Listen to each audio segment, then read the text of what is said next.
In this video, we're going to return to the kick after getting the snare sound really dialed in. I'm not really happy with the way the kick sounds. It's a little bit too bassy and woofy sounding, and I want to tighten that up. So that's what we're going to do in this video. First, let's listen to what we've got.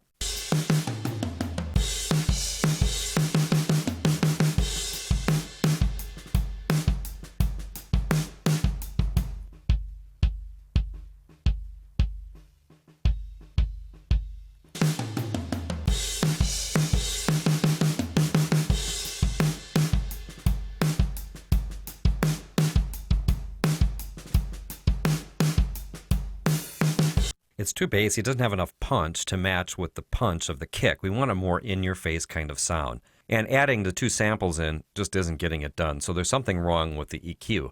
So I'm going to go back to the EQ and let's just listen to the raw track here. Now there's a lot of bleed through, and there's also a basketball. Like if you bounce a basketball, you hear a kind of ringing effect. Well, that's bleed through from the crash cymbals. That's kind of annoying too. I'm going to gate out some of that, and we're also going to filter out some of that with EQ. So first I'll set up the gate.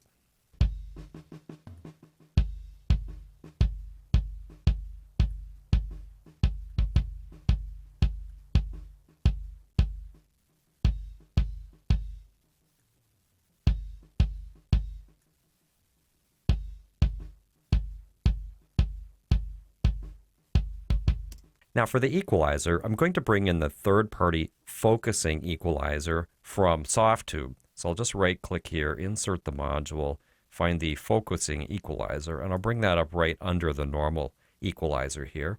And I've got this turned off. We'll leave this in here so we can compare to see that we've actually made it better later on.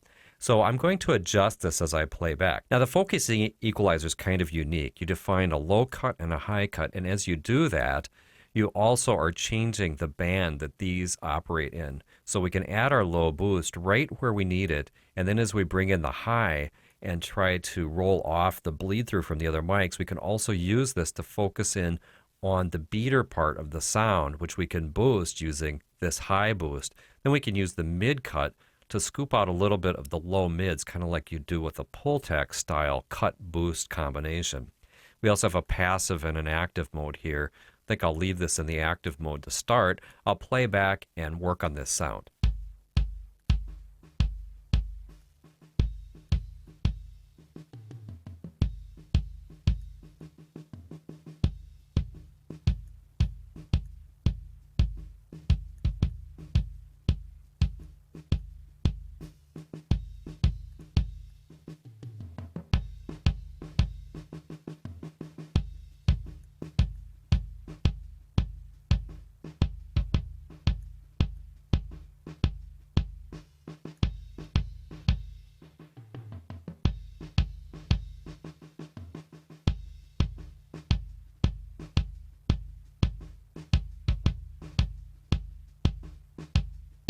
All right, that sounds amazing. This is such a good tool for use with kick drum. I'm going to bring the gate back in. I'm also going to do a comparison between what we have now and what we had with the other EQ setting.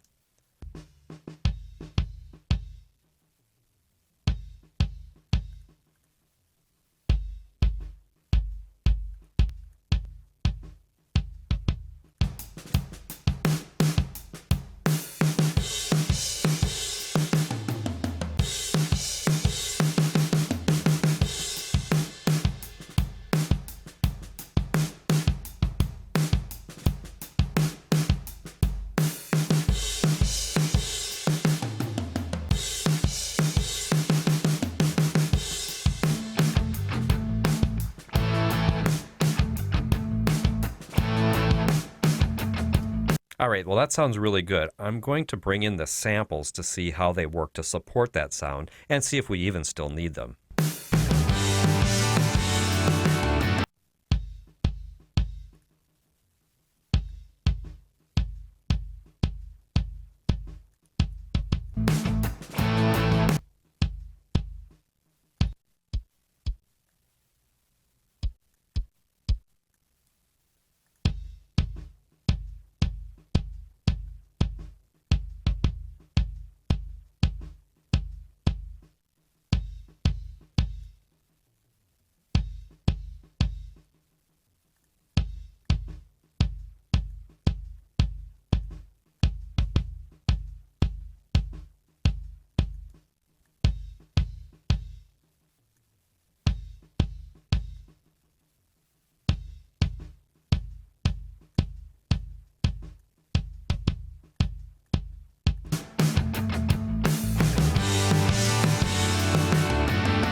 Now, with these modifications to the setup, I think we have a much more usable kick sound.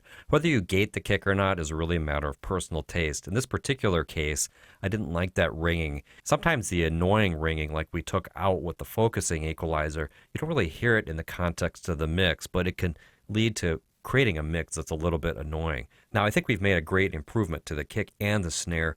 I think we can move on to the drum bus and add some compression. Thanks for watching, and I'll see you in the next video.